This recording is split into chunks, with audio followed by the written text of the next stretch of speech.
Here. Johnson. Yes, ma'am. Harps. Here. Lynn. Here.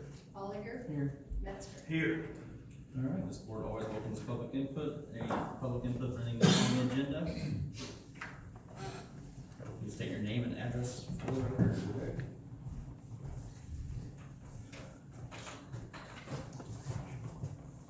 Rich Erdley, 113 Caravan Drive, Mahomet. I'm here to ask again about the tax rebates for the forced annexation of the properties. I've been to you a few times. I had several emails with Mayor Wagner, and then he refused to talk to me anymore because we might be having legal representation, so then he handed me over to Chamley. My last communication with Chamley was, he asked me how we're going to implement this. Well, you know, I didn't do this, you did this. It's your responsibility to figure out how you're going to implement it and how you're going to do it. That was a month ago, and I've not heard anything back from him since. Now, I know that you have ongoing tax rebates with other places that you've annexed. How are those handled? Was there a written document that you gave them on how the tax rebates are going to be handled? Aren't you allowed to answer that? Yeah, there's developers agreements for most of those cases, yes. So why is it so hard for you to give this to us? I don't understand why, now it's been, what, 4 months since you've annexed this. This probably should have been done at the time that you voted to force us into the village. And all we're trying to do is make sure that we're getting what you said you were gonna give us. There's many people in our subdivisions that don't trust this board, and we want something in writing about the tax rebates. Is that too much to ask? Is it? Is that too much to ask? No? Well, then I would like for you guys to do something.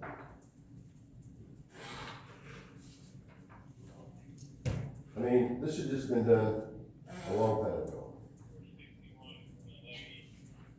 There's a couple other things. Anyway, I would like for the board, someone to take control of this, or Chamley to take control of this, and get this done so that we property owners know where we stand. I was gonna talk about a couple other things also. As a new resident to the village, I'm really kind of shocked at the amount of raises that you gave the village employees.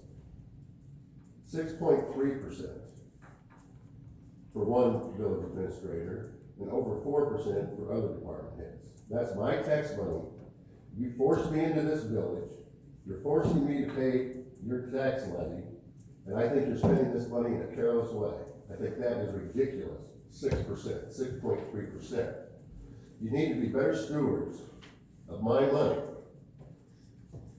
And then also, the amount you paid for these 5 lots over here seemed very exorbitant.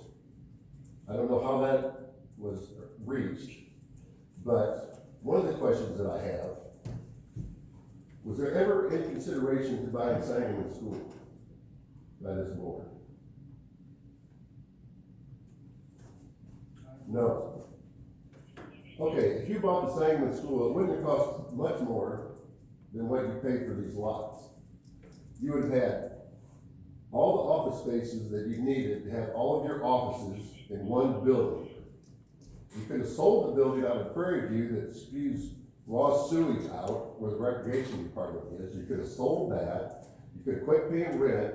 You wouldn't need the annex out here that you're gonna do with your other building that you just purchased. You would have had a gym for the residents, open gym for kids. You would have had a playground. You could use the cafeteria for your board meetings, so when you do things like forced annexation and you have 100 people that want to show up, you can have it in your office. And for not much more money than what you have spent on these buildings here. Did the city planner, did anybody ever look at that or think of anything like that? Does that sound like that would have been possibly a good idea? I'm the engineer, I have nothing to do I'm with it. not looking at you. I think if we had a real city administrator, we might have looked at that. Thanks for your feedback, Rich. As far as Joe, you want to respond as far as timeline? Absolutely. Rich, I asked for your input. I'm happy to take your input if you'd like some. I do have some ideas as how we're going to structure this. As the mayor indicated, the previous transactions were development agreements. That's really not feasible in this scenario with the number of lots that we have. And so I have an internal draft that I have worked up. I'm not in a position to share it. I have not shared it with the mayor or the board yet. But it's on my list, it's certainly on my agenda, Rich. It's not being ignored, absolutely not. I understand your concern. My hope and goal is to be in a position to maybe share this with the staff and the mayor, maybe September, maybe October. It's certainly not being ignored at all. Thank you, Joe, for the input. All right. I have a question for you, Joe. Yes, So sir. where are we at as far as possible legal action from representatives of those neighborhoods? Is that happening, or is there still talk of that? There's talk of that, yes. Okay. But that, one of the things that we need is that document to help us make a decision. Does that make sense? We need to know what the stipulations are and what's gonna happen if there is legal action, and we'd like to have that in writing so that we know before we make a decision. I mean, I'm quite honest with you that yes, we're still considering legal action, but we need that document to see who's gonna be affected if there is legal action and what is gonna happen. Okay. Because if one or two people decide to do that, and it affects 78 other property owners, that may be something that would change our mind. But we need to have that document, we need to know what the playing field is. I mean, Well, as Joe mentioned, it's on the docket, September, maybe October. I don't understand why it takes that long. We've been asking for this for 4 months already. Okay, Rich. Shouldn't that have been done at the time of the ordinance being passed? Shouldn't that have been included? Well, the tax rebates was an optional piece of that puzzle. Well, and- not the way it was explained to us, it wasn't optional. Well, this board had no obligation to offer anything with annexation. So that's what when I refer to optional, that's what I'm talking about. And as far as terms of what we offered, really didn't change from when we first started talking about it before the vote even happened. Right. So And talk is talk, with that being said, document is document. Joe's mentioned as far as when he's gonna get to it, so we'll get back to you. All right, moving on with regular agenda. Can I just add that we did look at the same a little bit, that there is a lot of cost to remodel it, bring it up to standards, there's no air conditioning, there's a lot of cost that was associated with that. So we have looked at that before. Right, and that's been discussed in the past, so I'm not gonna discuss it again tonight. We've also, All right, regular agenda, items to be acted upon, we have one item tonight, resolution 190801, a resolution authorizing the open space land acquisition and development, ODLAD grant application for development in Crawford Park. Dan's gonna get us started here. Sure, so I'm gonna introduce you, this is Greg Crow from MSA. MSA has, helped us basically back in 2018 when you all approved the park plan for Barber Park.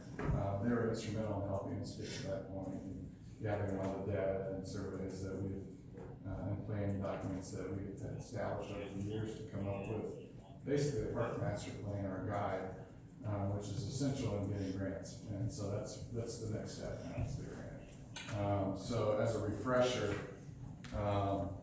in 2018, you guys saw this. The overall plan is before you here, but it includes a number of features at Barber. We're obviously very conscious of the flooding. So much of the area in the floodplain is going to remain the same as you see it today, where we use it year round, except for that 1 or 2 weeks during the year when it floods. We use it as basically play fields. We'll return, ultimately, the goal is to return more and more of that into prairie and or wetlands, depending on whatever, application needs to be done at that time. What we're talking about development-wise is really raising the fields to, if you're familiar with Field 2 out there, that's the big race field. Raising the fields, more fields to that level, which involves a lot of excavation, et cetera, to get everything above the floodplain. It'll give us a lot more flexibility in our field space. We can host more games. lights, irrigation, those sorts of things. We're really, you know, with darkness following at 7:30, 8 o'clock during the soccer season, that really limits programming. So lighting expands programming, expands the use quite a bit for other sports. Now, this is all future phases. What we're talking about tonight is what we're calling phase one, which is that up there. And that's, Field number 2 is not, the raised field is not in this section. Right? No. It's right below, it's just, Correct. West of that, right? it's just west of that, right? What you're looking at is current field one, more or less. Okay. It's not the Okay. raised field. Correct. So the raised field would pretty much remain the same but be expanded to include what we call currently field 9, which is to the south. Some people call it T-ball field, we don't play T-ball. There's a scoreboard there once, that area, where we level that out and make more of a bigger playing surface that's very flexible for fields, different sizes, etc.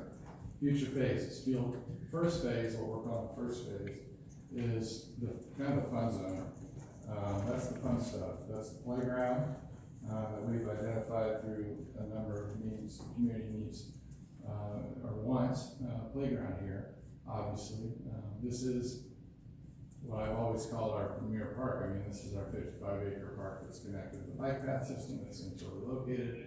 So if we're going to invest in a property, this is the one we really, I think, want to invest in.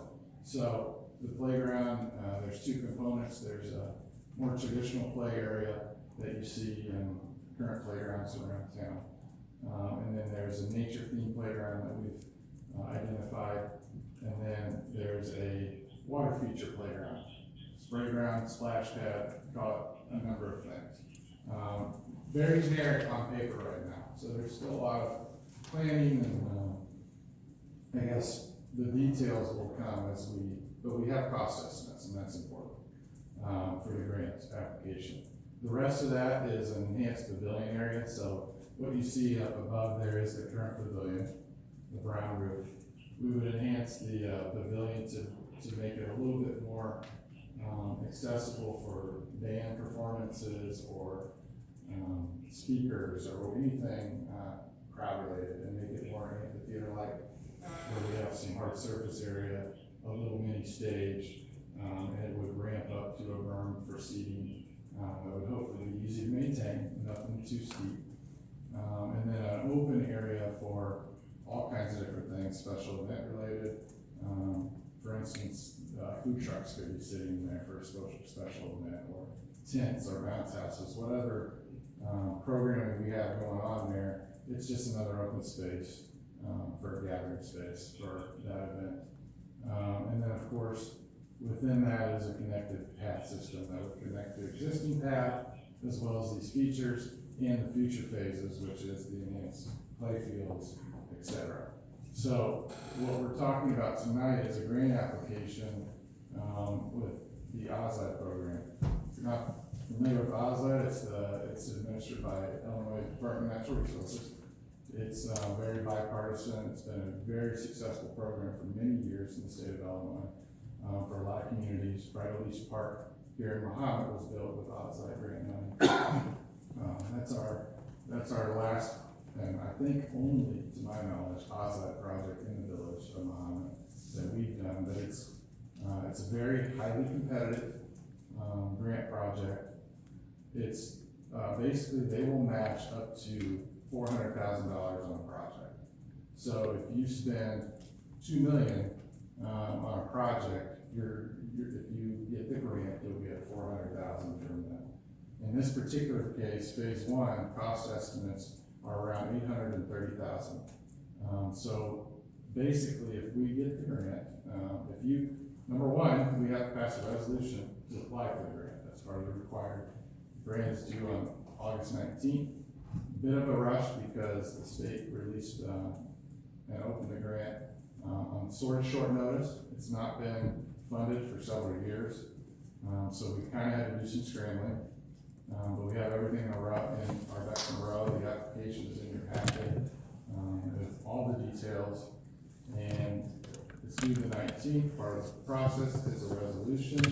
What you're committing to is basically funding the project if we receive the award. If we don't receive the award, nothing happens. We'll try again, with your approval. Now, if we do receive the award, announcements are anticipated around March, April.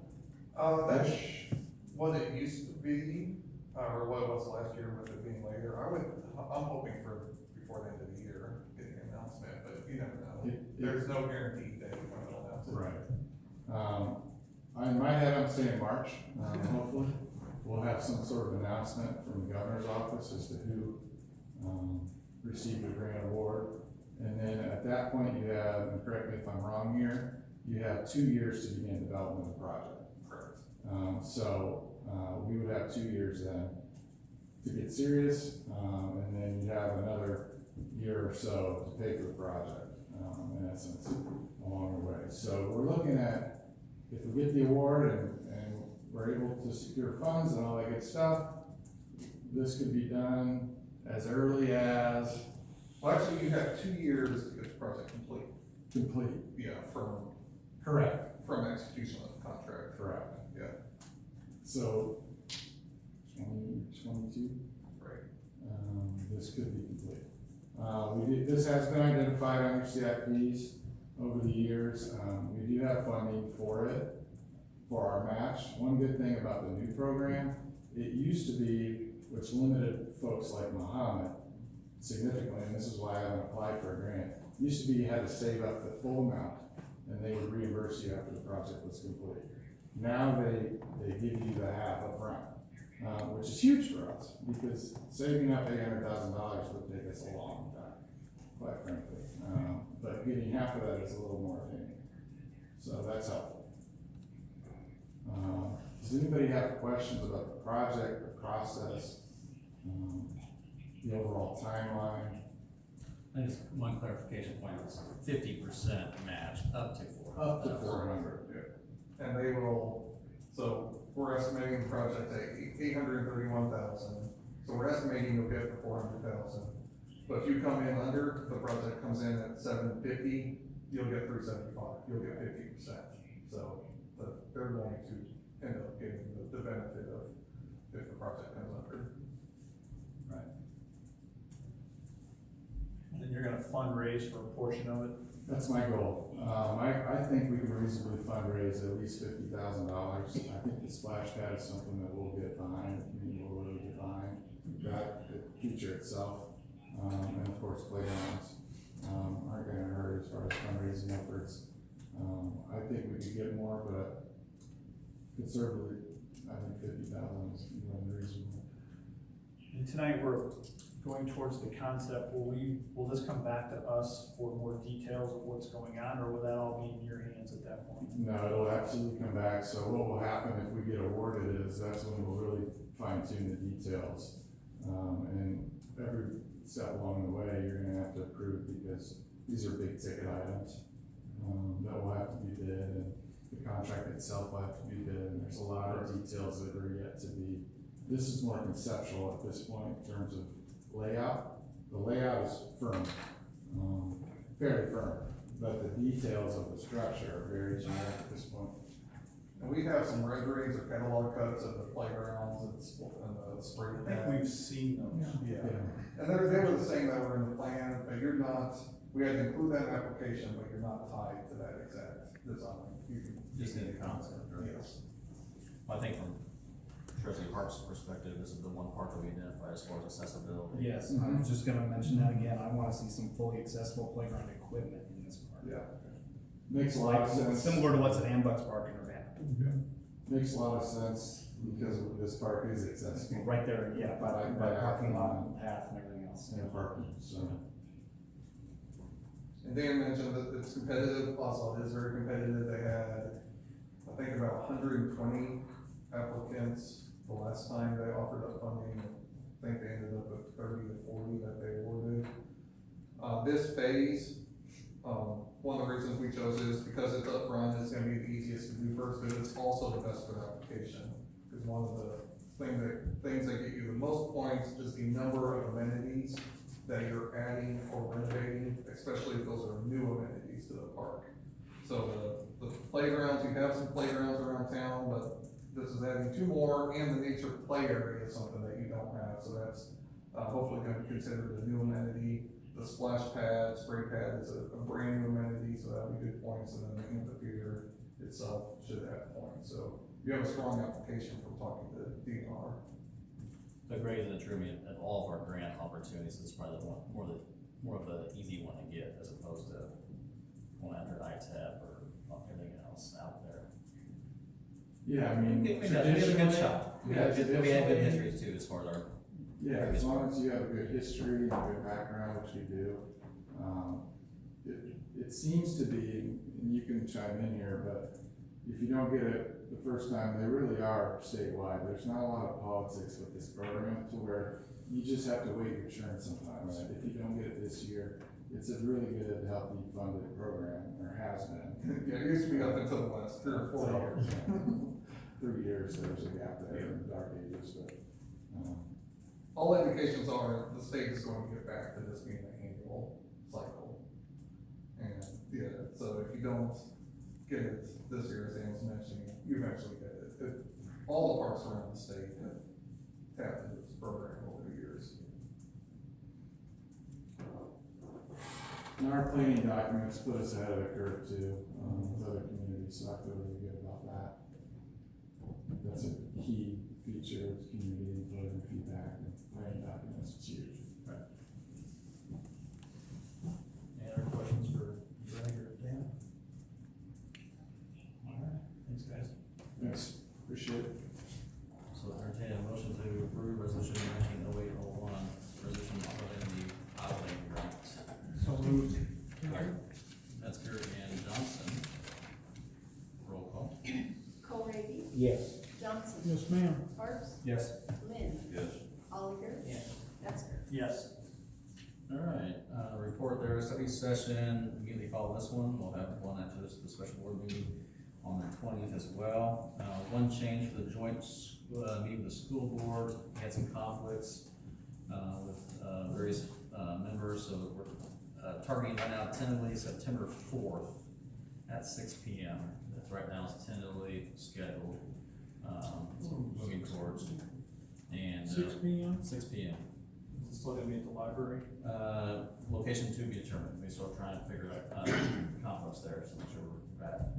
I think our preference is probably across the street, Corn Belt first. But again, we're working through location. So, penciled in for now, I guess. Board trustees meeting on the 27th. I'll reserve some of my other comments for the study session, so. With that, is any new business with the trustees? Okay, entertain a motion to adjourn. Second. Parks and Lynn, roll call. Johnson, Yes, ma'am. Parks, Yes. Lynn, Yes. Oliver, Yes. Metzger, Yes. Kohlrabi. Yes.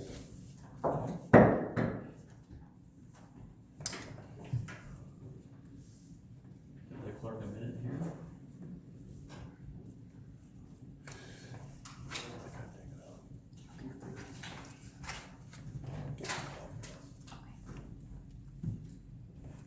All right, I will call the study session to order. Thanks, Greg. Roll call. Kohlrabi, Here. Johnson, Yes, ma'am. Parks. Yep. Lynn, Oliver, Here. Metzger. Here. Alright, any public comment for the study session? Hearing none, we'll move into ordinances, resolutions, and other items. Transportation Department, we've got a couple tonight. First one, resolution authorizing the purchase of the 2019 Little Falls snow plow, total amount of $12,671.25. I think Jimmy's gonna talk us through these. The reason we chose this snowplow is uniformity. Use of the snowplows that we have purchased for our other trucks. Therefore, if we were to have a breakdown on any of our other vehicles, snowplows, we can exchange this new purchased snowplow, with one of our other ones. They did have them last year. Yes, it's a critical one. It did. Okay. Any questions for staff or? Is this budget? Yes. I apologize. I left my- Well, yeah, you look at the whole thing, if you look at this budget impact here, you have the loader, with this snow plow, and we're actually under budget $3,257. So the actually the loader came in a tiny bit under budget, and the plow came in quite a bit.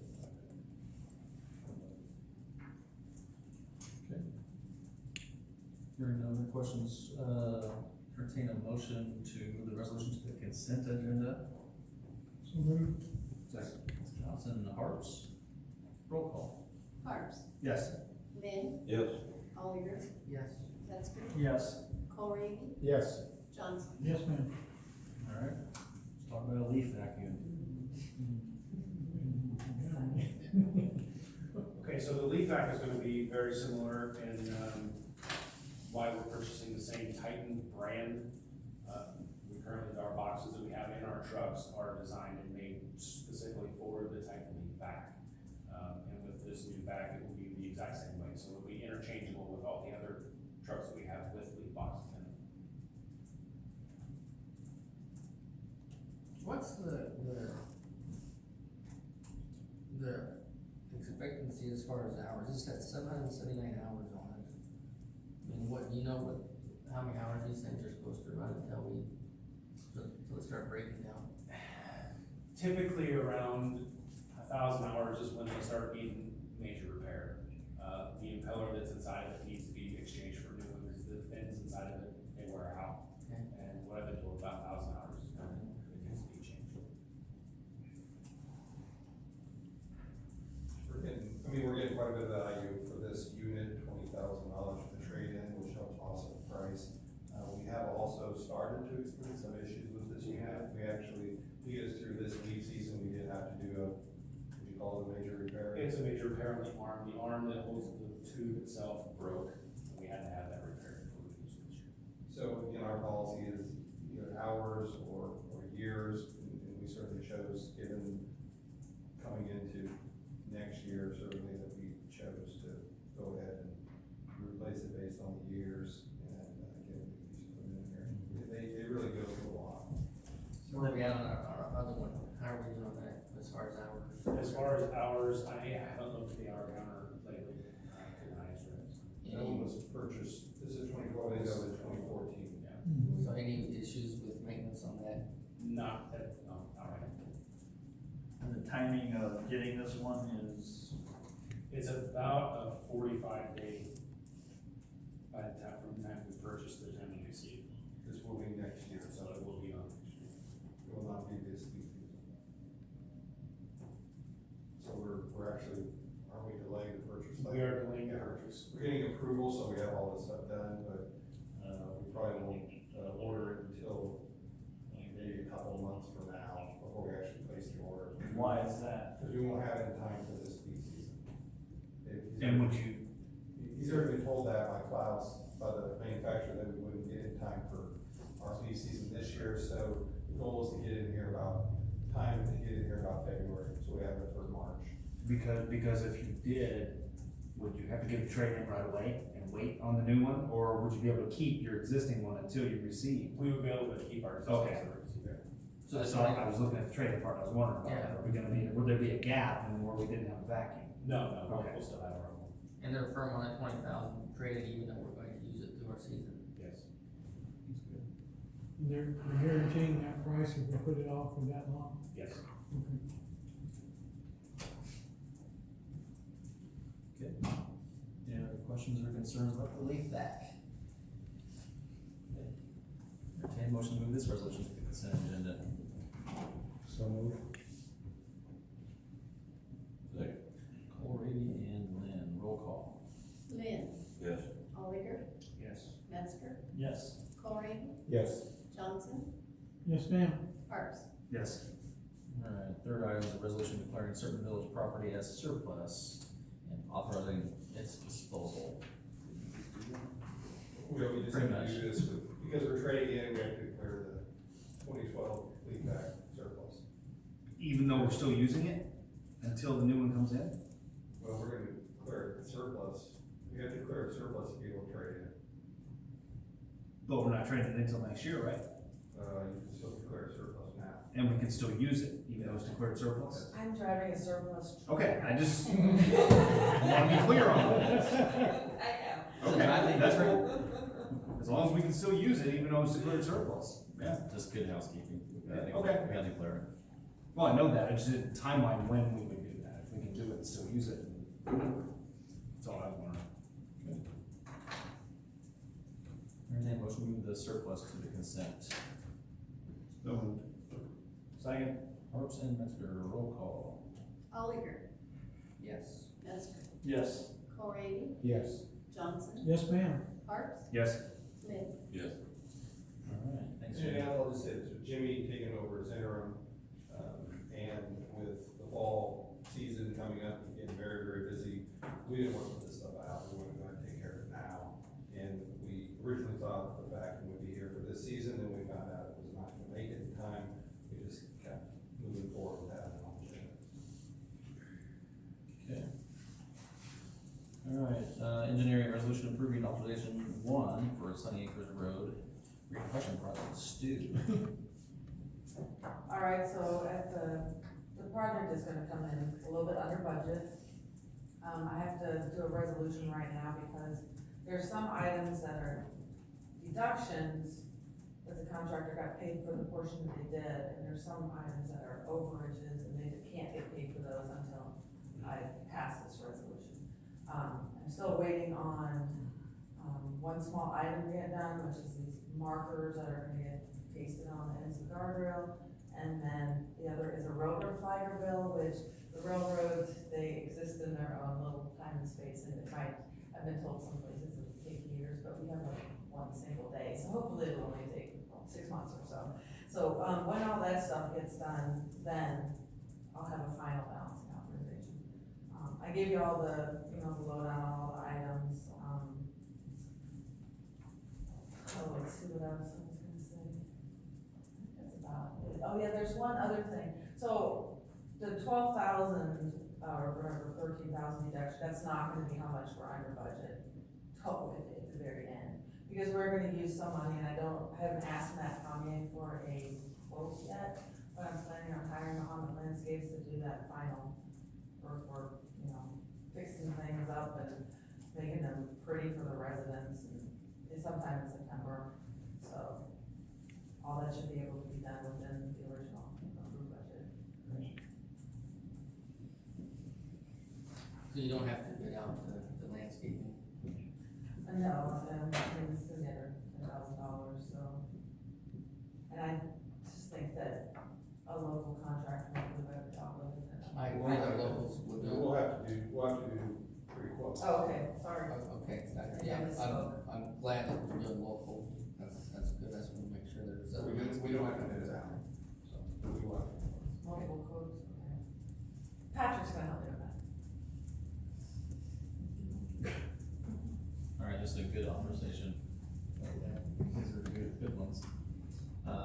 I've heard nothing but great things, Sunny Acres, so everybody's pretty pleased with the results. I'm not sure if the board has anything to communicate.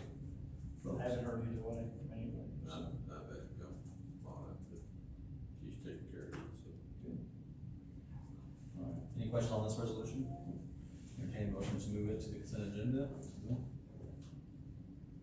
Second. Harps, is that Dave? Yes. Johnson, roll call. Metzger, Yes. Colby, Yes. Johnson, Yes, ma'am. Harps, Yes. Smith. Yes.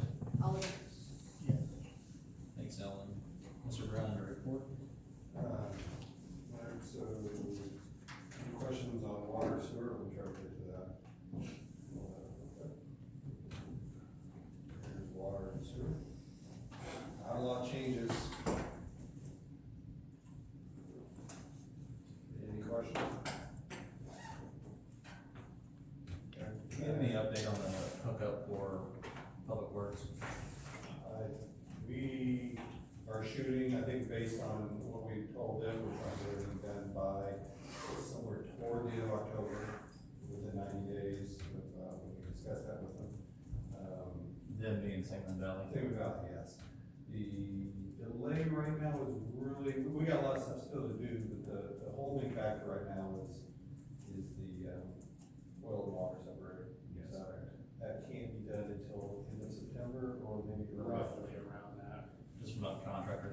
scheduled. Yeah, it's been scheduled for the contractor. I've also reached out to the boring company today to schedule time to meet me on site and go through the scope of work. So I'm waiting on his, response.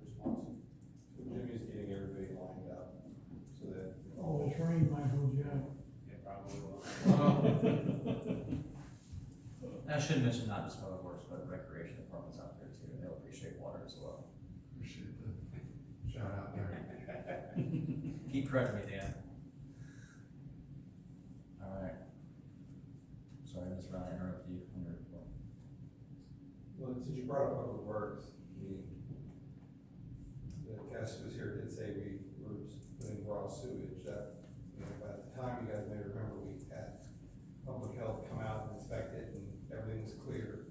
We did have a pump go down, and that was corrected, so, but there was nothing wrong based on what Public Health said, so we should at least clarify that comment.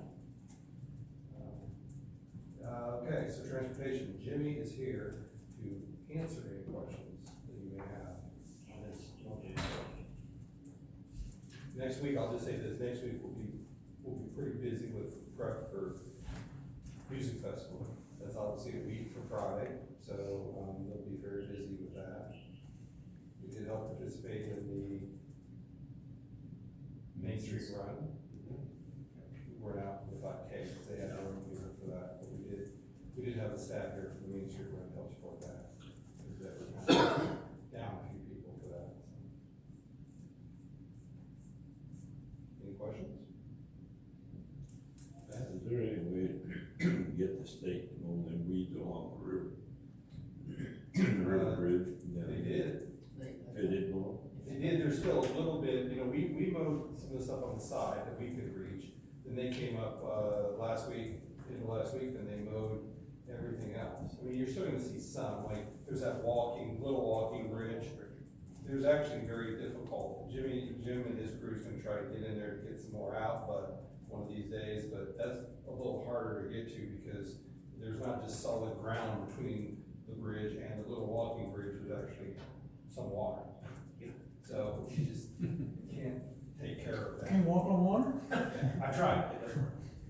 So, yeah, so good news, they came through, so. Right. That's it. Oh, engineering department, sorry, did you have anything else to add? There's my reports in there, but if you have any questions.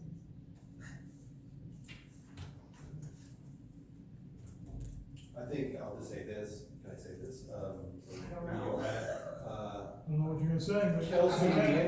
Kelsey, our intern, I think did a pretty fabulous job for the summer. Worked out very well. It was nice having her during the big project, so. And she's done, right? Yeah.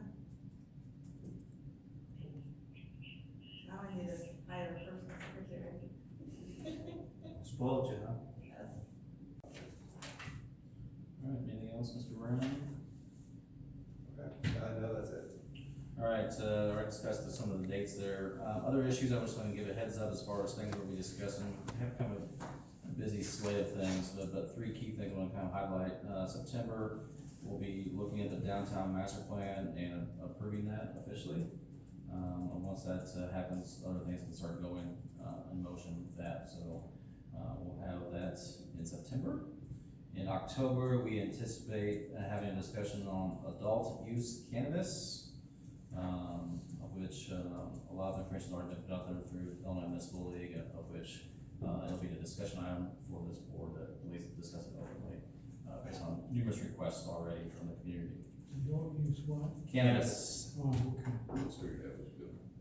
And then, in November, I anticipate, bringing back to this board, to finalize the citizen advisory group, and kind of how we move forward and how that kind of relates to the Economic Development Commission. So that's kind of the three things that, you can anticipate coming down the pipe a little bit.